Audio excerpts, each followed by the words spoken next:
नमस्कार, बहुत स्वागत है आप सभी का हमारी खास पेशकश भाग्यफल में और मैं हूं आपके साथ अंकुर श्रीवास्तव। पितृ के नाराज हो जाने से कुंडली में पितृदोष पड़ता है और चीजें अशुभ होने लगती हैं। पितृदोष के नाराज होने से उनका सीधा असर जो है वो वंश पर पड़ता है और जब कुंडली में पितृदोष शांत रहता है तो घर परिवार भी शांति से रहता है और धन का आगमन भी होता है। तो आज इसी विषय पर हम विस्तार से बातचीत करेंगे और इस पर विस्तार से जानकारी देने के लिए हमारे साथ जुड़ रहे हैं ज्योतिष परिषद एवं शोध संस्था अध्यक्ष ज्योतिषाचार्य पंडित पुरुषोत्तम कौर जी। आचार्य जी प्रणाम, आपको बहुत स्वागत है आपका। जी आयुष्मान, श्री राम जय जय राम मेरे राम की जय हो।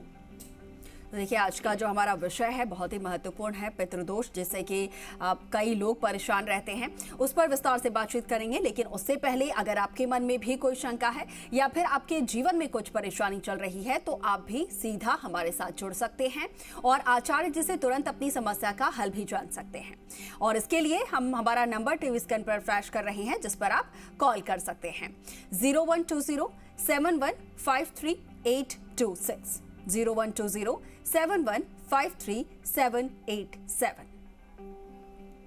तो ये नंबर है जिस पर आप कॉल कर सकते हैं और सीधा आप हमसे जुड़ सकते हैं। और चलिए आज के विषय के बारे में हम आचार्य जी से जानकारी लेंगे, उनसे बातचीत करते हैं। आचार्य जी, कई बार सुना जाता है कि जातक की कुंडली में पितृदोष है और पितृदोष की वजह से घर में कुछ भी शुभ नहीं हो पाता है, कुछ ना कुछ परेशानी आ जाती है, कोई ना कोई बीमार चल रहा होता है। तो मैं आपसे जानना चाहूंगी कि आखिर पितृदोष जो है वो कैसे लगता है, किसी की कुंडली में कैसे ये दोष लगता है, और जब ये दोष लग जाता है तो फिर क्या कुछ उसके जो इफेक्ट्स हैं वो देखने को मिलते हैं, क्या कुछ इसका प्रभाव देखने को मिलता है जीवन में, परिवार पे, और कैसे इस प्रभाव को, इस दोष को जो है हटाया जा सकता है।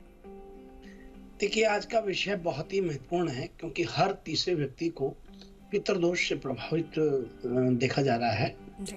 और जब कुंडली में पितृदोष होता है तो परिवार में अशांति होने लगती है। परिवार में कलह का कारण भी पितृदोष होता है और इन सब चीजों से छुटकारा पाने के लिए आपको पितृपक्ष में जो है अंकुर जी, सभी दर्शकों को पितृदोष को निवारण करने का एक अवसर मिलता है। अगर आपकी कमाई अच्छी हो रही है और फिर भी धन आपके पास रोक नहीं पा रहा है या परिवार में लगातार कलह बढ़ता जा रहा है तो घर में पीपल का पेड़, यदि कहीं घर में पीपल का पेड़ हुआ है तो आप ये जान लें कि आपकी कुंडली में पितृदोष निश्चित रूप से हो रहा है। इसके साथ ही सबसे बड़ी बात यह है कि जब कुंडली में सूर्य और राहु एक साथ विराजमान हो जाते हैं तो पितृदोष कहलाता है। क्या? सूर्य और राहु यदि किसी की कुंडली में एक साथ युक्ति बना रहे हैं तो निश्चित पितृदोष होता है। और पितृदोष से मुक्ति पाने के लिए पितृपक्ष के दौरान पीपल के पेड़ को जल दे करके अक्षत, फूल और काला तिल अर्पण करें जी। तो इससे क्या है, पितृदोष से मुक्ति मिलती है। अंकुर जी, पितृदोष के दौरान रोजाना सुबह उठ करके स्नान आदि करके दक्षिण में मुंह करके पितरों को प्रणाम करना चाहिए। पितृपक्ष के दिनों में रोजाना शाम को पीपल के पेड़ के नीचे घी का दीपक जलाना चाहिए। इससे पितर प्रसन्न होते हैं। और पितृपक्ष के दौरान नाग स्तोत्र या महामृत्युंजय का पाठ करना चाहिए। इससे पितृदोष से जल्द ही मुक्ति मिलती है। पितृपक्ष के दौरान सोमवार के दिन भोलेनाथ को दही हल्दी का लेप लगा करके 21 आंकड़े के फूल और अर्पित करें। इससे आपके परिवार में जो कलह है वो शांत होता है और पितृदोष से आपको मुक्ति मिलती है जी। सोमवार के दिन दही और हल्दी का लेप करें शिवलिंग को जी। पितृपक्ष के दिनों में रोजाना सुबह शाम घर में कपूर जलाना चाहिए। इससे भी पितृदोष छुटकारा मिलता है। पितृपक्ष कहते हैं श्राद्ध को जी। श्राद्ध के दिनों, श्राद्धों में पितृपक्ष के दिन किसी भी गरीब या ब्राह्मण, गरीब या पुजारी या कोई ब्राह्मण को भोजन अवश्य करना चाहिए। इससे भी पितृ प्रसन्न होते हैं। पितृदोष से कई प्रकार से छुटकारा पाया जाता है और खास तौर पर जो कौवे हैं इनको आमंत्रित करते हुए पितृ पक्ष में और कौवों को पूरे 16 दिन इनको खाना देना चाहिए, इनको खिलाना चाहिए। इससे भी पितृदोष शांत होता है। तो इस प्रकार से ये अंकुर जी जी। पितृदोष एक शांत करने का सबसे सरल और सबसे सादगीपूर्ण ये एक उपाय है। और मैं समझता हूँ कि इससे पितृदोष कितना भी पुराना किसी को लगा हुआ है, जिसके कारण उसकी काफी मेहनत परिश्रम के बाद भी सफलता हासिल नहीं हो पा रही है, ऐसे में ये छोटा सा उपाय करें तो निश्चित रूप से आपको हम सलाह देते हैं कि आपको पितृदोष से मुक्ति मिलेगी। और सूर्य राहु यदि आपकी कुंडली में बैठा हुआ है तो आप समझ लें पितृदोष है। और लक्षण तो आपको बता ही दिए कि पितृदोष के क्या लक्षण है। जी जी जी बिल्कुल। आचार्य जी, लक्षण आपने बता दिए हैं, आपने उपाय भी बताए हैं कि किस तरीके से पितृदोष अगर किसी की कुंडली में है तो उसे दूर किया जा सकता है, उसके लिए क्या कुछ उपाय किए जा रहे हैं। लेकिन आपसे मैं जानना चाहूँगी कि पितृदोष जिनके कुंडली में होता है उनके लिए कहा जाता है कि आपके वंश पर भी असर पड़ता है। और इसके साथ ही एक और चीज़ की जो आपने उपाय बताए हैं, क्या वो श्राद्ध के अलावा आम दिनों में भी किया जा सकता है जबकि परेशानी जो है बहुत ज़्यादा बढ़ जाती है, या जब पता चल जाए कि हमारी कुंडली में पितृदोष है तो तब से लगातार वो उपाय किए जा सकते हैं? देखिए, ये आपने बड़ी अच्छी बात कही है और ये बात सही है कि कुंडली में जब पितृदोष होता है तो नकारात्मक स्थितियां होती हैं। और जहां हम वंश की बात करें कि वंश को क्या परेशानी होती है, तो ये बेवजह के घर में कलह होना, घर में काम में रुकावट आना, ये सब पितृदोष के ही हैं। साथ ही आप ये बात मान के चलिए कि ये कहते हैं कि जब पितृदोष होता है तो उन्नति तरक्की की रुक जाती है, मांगलिक कार्य रुक जाते हैं जी। तो आप मान के चलें कि पितृदोष का ही कारण होता है। पितृदोष का कई प्रकार की समस्याओं का सामना करना पड़ता है। जब व्यक्ति की मृत्यु के बाद अंतिम संस्कार विधि विधान से नहीं किया जाए तो पितृदोष लगता है। अकाल मृत्यु हो जाती है तो पितृ परिवार में दोष आ जाता है।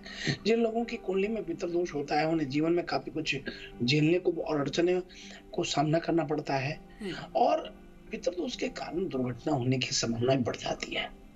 मतलब सही बात यह है कि नौकरी कारोबार में हानि झेलनी पड़ती है, साथ ही वंश आगे बढ़ाने में दिक्कत का सामना करना पड़ता है। पितृदोष के उपाय बहुत जरूरी है, जैसे जरूरतमंदों को, ब्राह्मणों को भोजन जरूर देना चाहिए। जल में काले तिल मिलाकर के दक्षिण दिशा में पितृ पखवाड़े में या जिस दिन तिथि आती है आपके पितरों की उस दिन जल देना चाहिए। जल में काले तिल मिलाकर के दक्षिण दिशा में मुख करके अर्घ देना चाहिए। रोजाना सुबह उठने के बाद दक्षिण दिशा में मुख करके पितरों को प्रणाम करना चाहिए।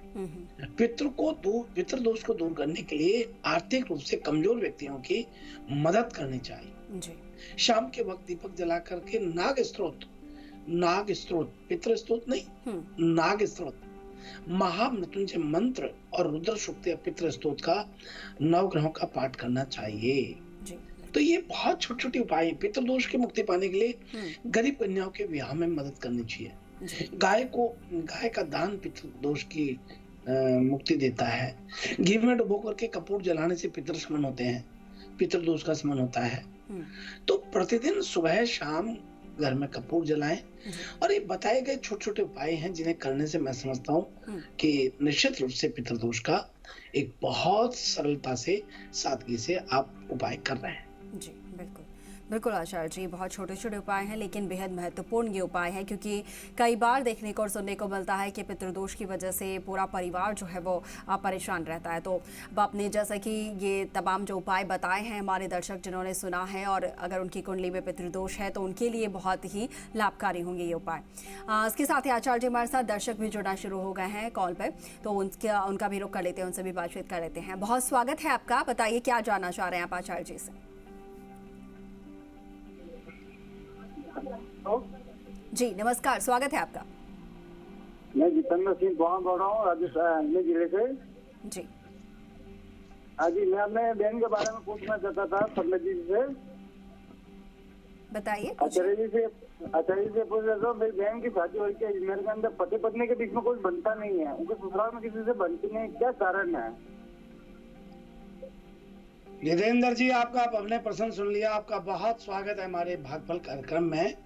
आप 2 भाई बहन और वैसे 4 बहन भाई होने चाहिए। और आपकी बहन को जो परेशानी है वो बात देख ली मैंने। यहाँ आपकी बहन को थोड़ा सा क्रोध कम करने के लिए आप कहें और उन्हें ये कहें कि एक कांच के बॉल में पानी भर करके, फिटकड़ी भर करके चौक में रखना शुरू करें और ऐसा 101 दिन रखें तो घर में शांति भी रहेगी और दोनों में बनने भी लगेगी। बड़ी मंगल शुभकामनाएं हैं, बड़ा सरल सस्ता उपाय है, आप कीजिए। आपको बहुत मंगल शुभकामनाएं। जी बिल्कुल। और भी दर्शक और भी कॉलर्स हमारे साथ जुड़ रहे हैं लगातार आचार्य जी, उनका भी रुख कर लेते हैं। बहुत स्वागत है, आप अपना सवाल कर सकते हैं। पंडित जी प्रणाम। जी आयुष्मान, श्री राम, जय राम, जय जय राम। मैं अपने बच्चे के बारे में पहले भी आपसे पूछ चुका हूँ, एक बार थोड़ा आप तकलीफ देता हूँ आपको। बच्चे का जन्म है 17/10/87। हेलो जी जी, आपकी आवाज आ रही है, बताइए। हाँ, 17/10/87 आगरा का जन्म है, 2 से 2:30 के बीच में। पंडित जी, इसका सरकारी जॉब का है जॉब के नहीं? आपने बताया जैसा कर तो रहा है। देखिए, एक बात मैं कहना चाहता हूँ कि आपको जैसा बताया वैसा आप कर रहे हैं, तो मेरा मानना है कि अवश्य आपको सफलता प्राप्त होगी। बच्चे ने मकर लगन में जन्म लिया है, चंद्रमा की महादशा है, चंद्रमा का अंतर है और शुक्र का प्रतंत्र है और मंगल चंद्रमा में 4/11/2023 को आएंगे। तो 4/11/2023 से इनका चतुर्थ भाव का मंगल, इनको मंगल केंद्र का स्वामी और 9वें भाव में यानी भाग्येश में बैठा हुआ है। तो मंगल का क्रियात्मक स्वभाव जो है लाभ देने वाला है, उसका लाभ इनको प्राप्त होगा। अब मंगल पाप ग्रहों के मध्य, केतु और सूर्य पाप ग्रह हैं, इनके मध्य बैठा हुआ है, तो ये क्या थोड़ा सा अवरुद्धता पैदा करते हैं। तो इसके लिए आप इनको कहें कि सूर्य को अर्घ्य देना शुरू करें और कुत्ते को, काले कुत्ते को शनिवार के दिन अपने हाथ से रोटी देना शुरू करें। ये 2 कार्य और ऐड कर दें, अवश्य सफलता मिलेगी। आपको बहुत मंगल शुभकामनाएं। जी बिल्कुल। और भी दर्शक हमारे साथ हैं आचार्य जी, उनका भी रुख करेंगे। बहुत स्वागत है, आप अपना सवाल कर सकते हैं आचार्य जी से। हेलो जी नमस्कार, स्वागत है आपका। राम पंडित जी। जी राम राम जी। पंडित जी, मैंने अपने बहन के बारे में पूछना। उनका नाम है मोनिका, डेट ऑफ बर्थ 20 जुलाई 1998, जगह उड़ीसा का पादादीप और टाइम है सुबह के 10:30 बजे। पंडित जी, मैंने पूछना है इसकी शादी कब होगी और लड़का प्राइवेट जॉब में होगा या सरकारी जॉब को करता होगा।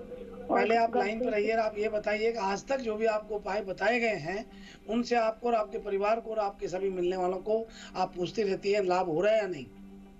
हाँ जी, सभी दर्शकों को बताइए। हाँ जी पंडित जी, हो रहा है। बिना कंजूसी के बताइए, ठीक से बताइए, आराम से बोलिए। हम इसलिए पूछ रहे हैं आपसे ताकि हमारे दर्शकों को पता चले कि बताए गए उपायों से हमारे दर्शकों को कितना लाभ हो सकता है, उन्हें उपाय करने चाहिए। हम उपायों पर जोर इसलिए दे रहे हैं ताकि ये उपायों को करेंगे तो हमारे दर्शकों में खुशहाली आएगी, हमें इसकी प्रसन्नता बहुत मिलेगी। बताइए। हाँ जी पंडित जी, हमें लाभ हो रहा है, हम उपाय भी कर रहे हैं आपके। वाह, बहुत मंगल शुभकामनाएं। अब आपकी बहन के लिए जो आप पूछ रही हैं, इसके लिए बड़ी मंगल शुभकामनाएं हैं। इसके लिए आप कहिए कि संध्या के समय एक चांदी के गिलास में कच्चा दूध डाल करके और काले तिल उसमें मिक्स करें और थोड़ा सा शुगर पाउडर डाल लें और इसे मिश्रण करके पीपल के पेड़ में गोधूली वेला में, यानी संध्या के समय 6:30 बजे से 7:30 बजे के मध्य पीपल के पेड़ में पूर्व में मुख करके चढ़ाएं और देसी घी का दीपक जलाएं। ऐसा करने से इनको लाभ होगा और बहुत मंगल शुभकामनाएं। बिल्कुल बिल्कुल आचार्य जी। और भी दर्शक लगातार हमारे साथ जुड़े हुए हैं, बहुत स्वागत है, आप अपना सवाल कर सकते हैं। बताइए क्या जानना चाह रहे हैं आप? जी 26 जुलाई 1995। जी 11:32 PM। जी जी, जन्म स्थान बता दीजिए। दुर्ग। क्या जानना चाह रहे हैं आप? जी, मेरी गवर्नमेंट जॉब कब तक और किस क्षेत्र में लगेगी? आपको बहुत मंगल शुभकामनाएं हैं, बड़ा आशीर्वाद है। और देखिए, यहाँ आपका जो हम देख पा रहे हैं कि गवर्नमेंट जॉब और गवर्नमेंट जॉब भी कब तक लगेगी। आपको शनि की महादशा, राहु का अंतर और मंगल का प्रतंत्र 17/8 से आपका समय बदल चुका है। अब ये नौकरी लगने का ही समय है। इसलिए आपको 2024 में अवश्य नौकरी प्राप्त होती है। वैसे तो 23 में ही नवंबर दिसंबर में संभावना बनती है, लेकिन 2024 में अवश्य सफलता मिलती है। आप नियमित रूप से सुबह स्नान आदि करते वक्त हल्दी के पानी से स्नान करें, हल्दी का तिलक लगाएं, हल्दी का पिसा हुआ पाउडर पानी में डाल के सूर्य को अर्घ दें। ये कार्य आप कीजिए प्रतिदिन, अवश्य आपको सफलता मिलेगी। बड़ी मंगल शुभकामनाएं। जी बिल्कुल। और भी दर्शक हमारे साथ हैं, कॉलर हमारे साथ जुड़े हुए हैं। बहुत स्वागत है, बताइए क्या जानना चाह रहे हैं। हेलो जी नमस्कार, स्वागत है आपका, बताइए। हेलो, राम राम पंडित जी। जी राम राम जी। पंडित जी, मैं अपने पति के बारे राहुल जी के बारे में पूछना चाहती हूँ। उनका जन्म 1992 का है, बम्बई में। तो अभी हमारी 8 साल की गुड़िया है, तो हमारे बेटे का हमारे कब होगा हमारे को? देखिए बहन, आपका बहुत स्वागत है हमारे भागफल कार्यक्रम में। हमारे लिए बेटा और बेटी सब समान है, और मैं समझता हूँ आपके लिए भी समान है। लेकिन निश्चित रूप से आदमी चाहता है कि भाई बहन के लिए भाई चाहिए, और आप इसी सोच से पूछ रही हैं, इसके लिए मैं बहुत स्वागत करता हूँ। आपको संयोग 13 नवंबर से और अप्रैल के मध्य बैठता है, जिसमें आप नियमित रूप से संतान गोपाल के पाठ करें। संतान गोपाल का या हरिवंश पुराण को पढ़ना शुरू कर दें। अवश्य आपको यहाँ भगवान का आशीर्वाद प्राप्त होगा, और आपकी जो मानसिक चिंतन से जो प्रश्न है वो मनोकामना पूर्ण होगी। बड़ी मंगल शुभकामना है। जी बिल्कुल। ठीक है आचार्य जी, दर्शकों से बातचीत हो चुकी है, और अब चलिए रुक कर लेते हैं राशियों की तरफ। दर्शकों को ये भी बता देते हैं आज का उनका दिन कैसा रहने वाला है। तो अंकुर जी, हम सबसे प्रथम बात कर रहे हैं मेष राशि से। जी। आज मेष राशि के सभी जातकों का अटके पड़े थे काम, वो पूरे होने के अवसर है। आज का दिन आपके लिए बहुत शुभ रहने वाला है। छोटी छोटी खुशियां आज आपको दिन भर मिलती रहेंगी, जिससे आपका मन बहुत प्रसन्नचित रहने वाला है। और अब इसी के साथ इसी क्रम में आगे बढ़ते हैं और बात कर रहे हैं वृषभ राशि वाले संपूर्ण लोगों के लिए। आज के दिन खर्चों पर नियंत्रण रखने की आवश्यकता है।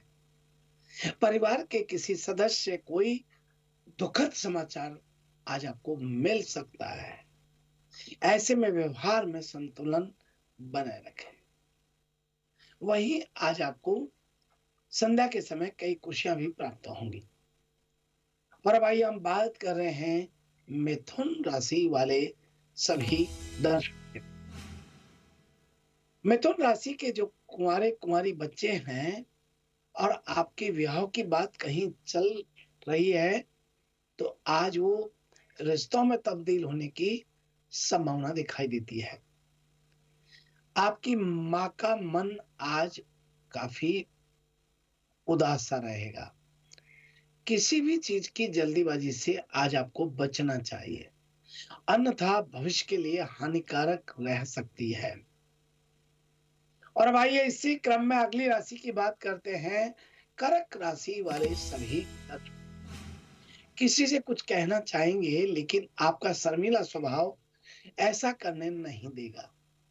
ऐसे में वह बात मन में ही रह जाएगी, जिसका पछतावा भी आपको रहेगा। मित्रों की सहायता आज आपको मिल सकती है। और अब आइए हम बात कर रहे हैं सिंह राशि वाले सभी। आज शेयर बाजार में पैसा लगा सकते हैं, वहां से लाभ मिलने के पूर्ण संकेत दिखाई दे रहे हैं। पहले से ही उस पर नजर बनाए रखें, क्योंकि यह अवसर केवल आज तक के लिए ही रहने वाला है। लेकिन अपनी सूझबूझ समझ से काम करें, इसके स्वयं जिम्मेदार रहेंगे। और अब आगे बढ़ते हैं और बात कर रहे हैं कन्या। घर में किसी पुरानी बात को लेकर कलेश होने की संभावना दिखाई देती है। आपकी माता और चाची के बीच आज झगड़ा की संभावना दिखाई देती है। ऐसे में आपका बीच में बोलना विवाद को हवा देने का काम कर सकता है, जो कि अच्छा नहीं रहेगा। और अब आगे बढ़ते हैं और बात कर रहे हैं तुला राशि वाले सभी दर्शक। धार्मिक कार्यों में आज खर्च की संभावना दिखाई देती है। आज आपके पिता के साथ बाहर जाना पड़ सकता है। पत्नी के साथ कुछ बातों को लेकर मतभेद सामने आ सकते हैं, लेकिन समय रहते हैं आपको संभलना चाहिए। और अब बात कर रहे हैं वृश्चिक राशि वाले। आज के दिन आपको अपनी भावनाओं पर नियंत्रण रखने की आवश्यकता है, अन्यथा स्थिति पहले की अपेक्षा बिगड़ सकती है। सभी के साथ बोलते समय मीठी वाणी का प्रयोग करें। और अब आइए हम बात कर रहे हैं धनु राशि वाले लोग। मानसिक स्वास्थ्य में सुधार देखने को मिलेगा, मन प्रसन्न रहेगा। कोई बात मन ही मन प्रसन्न करेगी, लेकिन इसे किसी से साझा नहीं करना चाहिए। सभी के बीच आपसी सहयोग में वृद्धि देखने को मिलती है। और अब आइए हम बात कर रहे हैं मकर राशि वाले। साझेदारी में व्यापार करते हैं तो आज के दिन कुछ ऐसा घटित हो सकता है जिसकी अपेक्षा नहीं होगी। हालांकि अंत में यह आपको लाभ देने वाला ही सिद्ध हो रहा है। और अब आइए हम बात कर रहे हैं कुंभ राशि वाले। आज किसी बात को लेकर मन में आशंका रह सकती है, क्या किया जाए और क्या नहीं, इसी उलझन में आज आप फंसे रह सकते हैं। ऐसे में बड़ों का परामर्श काम आ सकता है। नौकरी में लाभ मिलने के संकेत दिखाई देते हैं। और अब बात कर रहे हैं मीन। जो लोग अपनी नौकरी में परिवर्तन लाने का विचार कर रहे हैं, उनके लिए आज का दिन बहुत शुभ रहने वाला है। कहीं से आपको नौकरी के लिए अच्छा प्रस्ताव आ सकता है, जिससे घर वालों का मन बहुत आज आनंदित हो सकता है। इस प्रकार से यह है आज का हमारा अपना राशिफल। जी बिल्कुल बिल्कुल आचार्य जी, आपने राशिफल बता दिया है। दर्शकों का क्या पूरा के साथ दिन रहने वाला है, क्या कुछ करना है, क्या कुछ करने से बचना होगा, ये भी आपने हमारे दर्शकों को बता दिया है। आचार्य जी, आपका बहुत धन्यवाद हमारे साथ जुड़ने के लिए। जी शुभ प्रभात, शुभ आशीर्वाद। श्री राम जय राम, जय जय राम, मेरे राम की जय हो। और चलिए इसी के साथ फिलहाल के लिए इस बुलेटिन में इतना ही। भाग्यफल इस कार्यक्रम में फिलहाल के लिए इतना ही, और आप देखते रहिए जी राजस्थान।